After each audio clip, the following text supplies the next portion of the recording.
Hola, ¿cómo están? Yo soy Gerardo Estrada y esto es Light Night de Yurisqué. El día de hoy en esta sección, que es el único programa nocturno que se transmite cuando se nos da la gana, nos acompaña un experto en seguridad industrial, muy conocedor de estos temas y mucho mejor amigo de lo que ustedes pueden creer, el señor Sergio Villeda Rubio.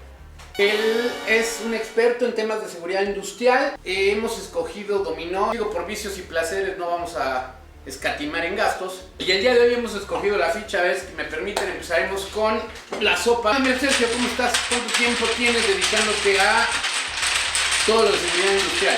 20 años. ¿Cuándo y cómo empezaste en esto de la seguridad industrial? Desde la facultad. Como tal, en la escuela no existe una especialización, es solamente tomas el tema, son materias, una o dos materias las que tenemos, y de ahí pues ya más bien la misma experiencia es la que te va formando. ¿Cuál fue tu primer trabajo en toda esta zona de riesgo, seguridad, industria? Bueno, después de estar haciendo mi servicio social, tuve algunas actividades con Protección Civil de la UNAM. Ya después estuve yendo en consultorías, en algunas empresas, y bueno, llega un punto en el que dices, bueno, decidí hacerme consultor independiente. La seguridad siempre la hemos visto como algo que va a proteger hacia el trabajador. Siempre se ve que es al trabajador el que se protege, etc. Pero nos olvidamos de la parte que es de productividad. Entonces, si lo podemos ver es cuando tienes un accidente de trabajo. Si sufres un accidente y lo relacionamos con el trabajo, vamos a tener unas variantes por ahí. Piensa que tú ganas 1,000 pesos. Y de esos 1,000 pesos, como abogado sabes cuánto te paga o cuánto está obligada la ley marcarte, cuánto te paga. Pero de esos 1,000 pesos tenemos bonos y una serie de situaciones. Entonces al final te quedan que tu sueldo, lo que tú ganas son 600 pesos. ¿Cuánto es lo que te paga pues, si entras por una incapacidad? El 60%. Es 360 pesos. Si lo vemos que te paguen a la semana o quincena o la forma en que se te pague, pues ¿cómo estás un día antes? Sacándole pelusa a la bolsa porque ya no hay más. Ahora, si nada más tienes el 60%, entonces estamos hablando de que eso también es una productividad. Es también una herramienta de productividad. A ver, explícame, ¿cómo que una herramienta de productividad la seguridad? Porque nosotros tenemos la mala costumbre o pensamos que la productividad es aprovechar los recursos de una mejor manera. Desde ahí vamos a empezar a identificar qué es un riesgo de trabajo. Y ahí nos podemos ir a qué es un accidente, qué es una enfermedad. A las empresas les puede costar tener un accidente, no tener cuantificados cuáles son sus riesgos. Y esto no solamente va para una empresa que ya está cimentada, sino también lo más importante es que desde que tú inicias un pequeño negocio independiente del tamaño, también lo puedes ir contemplando. Hay gente que te habla que la calidad no cuesta. Tiene sus costos, pero al final si los ponemos en una balanza costo-beneficio, pues si lo haces desde un inicio, ese costo se va a ir reduciendo, va a ir minando. Entonces, si hablamos primero de un riesgo de trabajo, pues primero hay que definir que cualquier actividad que nosotros desempeñemos tiene un riesgo. La vida es un riesgo, carnal. ¿Y qué es el riesgo? La probabilidad de que suceda algo. La Ley Federal del Trabajo, en su artículo 473, es quien establece, es la probabilidad de que te suceda algo realizando la actividad que tú generas, independientemente del trabajo. De estos riesgos los podemos clasificar de 7 formas. Los riesgos que son físicos: vibraciones, ruido, iluminación, etc. La siguiente clasificación serían químicos, pues son sustancias que están presentes dentro de la industria, no solamente por el proceso, sino también por productos que tengas que utilizar para mantener la limpieza del lugar, etc. Que muchos los ven que por ser sustancias químicas, no como las de la casa, no presentan un riesgo. No sean payasos. ¿Qué puedes obtener si mezclas cloro con gel antibacterial o una serie de situaciones? Te sorprendes y de repente, pues por eso ves a las señoras que en la casa tienen los ojos como jitomates pateados, ¿no? Después tenemos los riesgos mecánicos, se refiere a máquinas, equipos y herramientas que nosotros podamos utilizar. Cómo interactuamos con la máquina, qué riesgos presenta la máquina y cómo nos puede dañar. Los riesgos psicosociales, que son los que están ahorita de moda por el estrés, etc.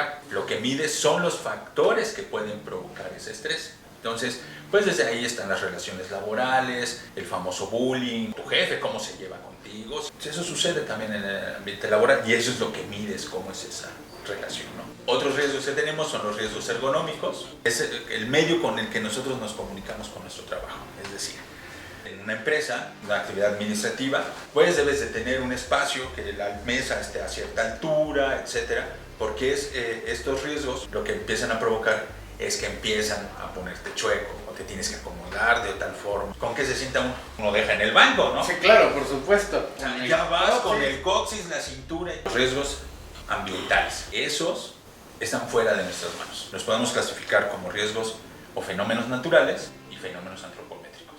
Es lo que realiza el hombre. Son bacterias, virus que puede haber dentro de la empresa.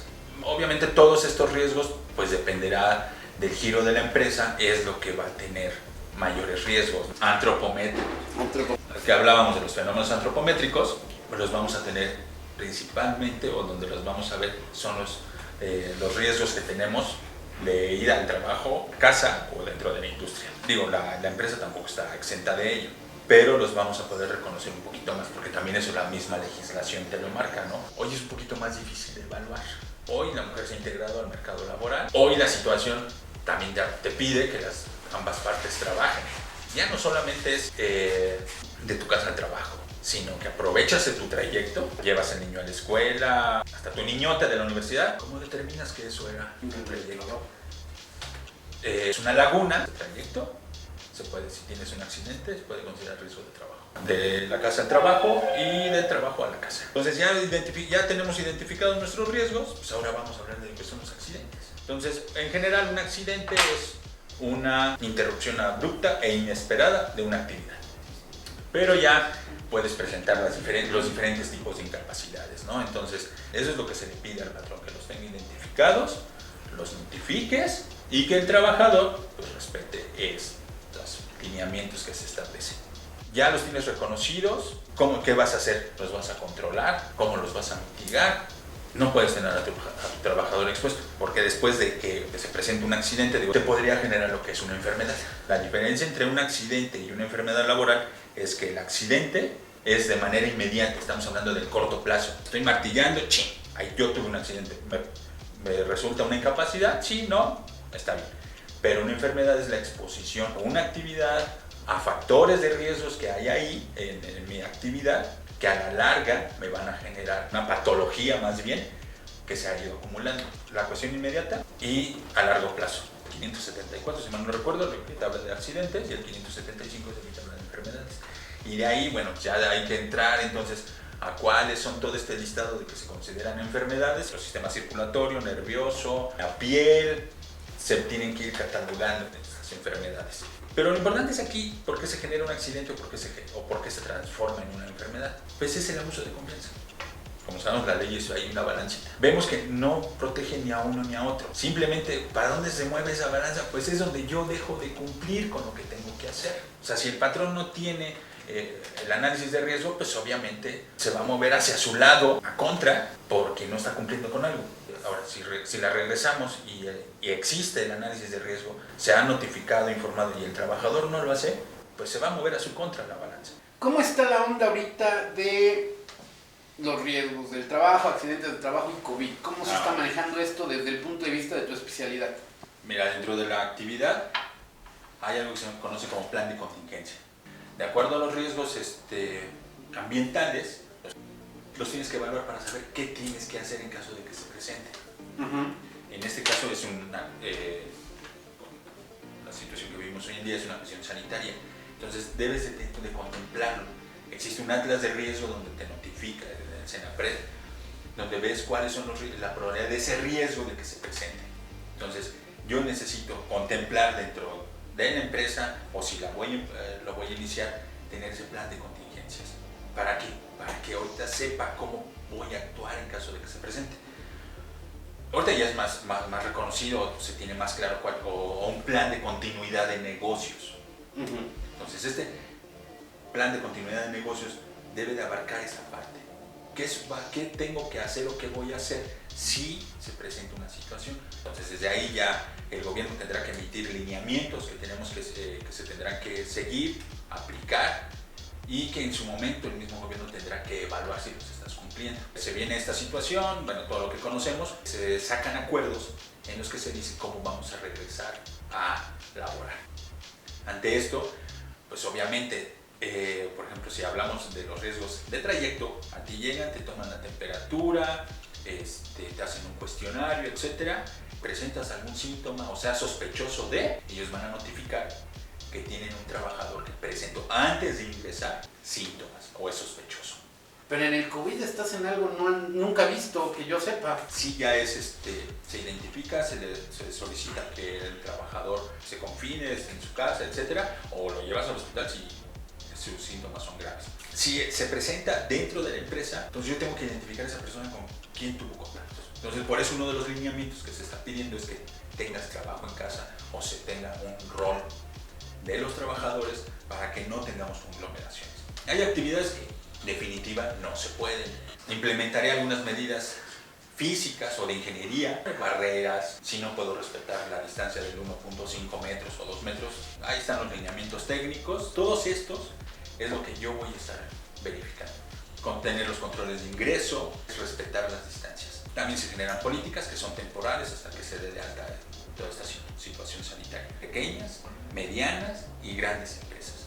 Está bien clarificado cuál es lo que te implica para cada uno. Porque obviamente no es el mismo riesgo una empresa grande que una empresa pequeña.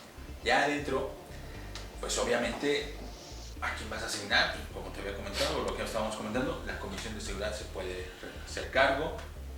Digo, te pide ahí que indiques quién o quiénes van a ser responsables. Puede estar la comisión, puedes asignarte una brigada sanitaria que sea responsable de llevar esto, todos estos controles que se requieren.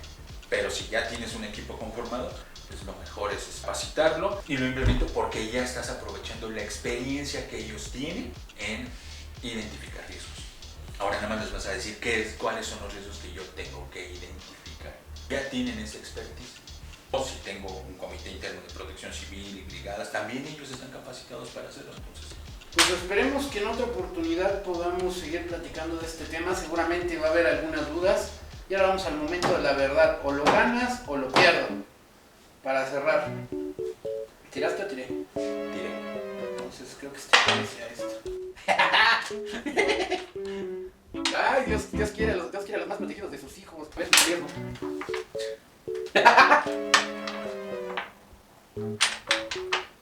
De hecho, es malísimo para esto. Ya no me fijé que te trae una multa. Pues mira, no ando tan lejos como tú. Y nomás por no dejar por donde te hago la maldad. Ay, es que se parece a los dos lados. Pero si no tenías de esto, supongo que tampoco tienes de esto. A ver si sale. Por mí síguele, todavía quedan muchos abajo. En el pecado se lleva la penitencia. Oye, esto dolió. Mira, este se parece a esto. Ahí estaba guardadita. A ver, yo le doy por acá nomás por no dejar. 6 hojas y media después. Ya la casa pierde, ¿no? ¿Qué? Ya no te queda ninguna. Ah, no, también traes una arriba. ¿Ya quieres para comer? Espérame tantito porque está poniendo muy feo. A ver, nomás por no dejar, a ver si o lo gano o la pierdo. No, ya me chuté todos los animalotes, ¿no? Y mira, esta huerfanita se ve de este lado bonita. Se queda en la casa. Señor Sergio, ¿dónde te localizamos? Cualquier persona que requiera asesoría, consultoría, análisis para empresas, ¿dónde te puede localizar?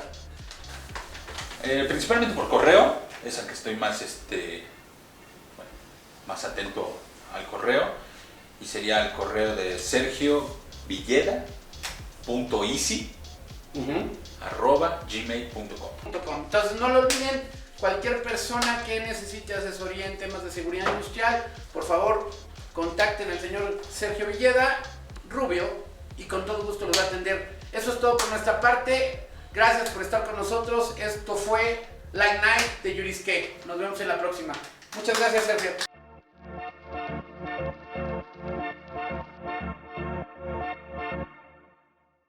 Estos temas y mucho mejor amigo de lo que ustedes pueden creer, el señor Sergio Villela.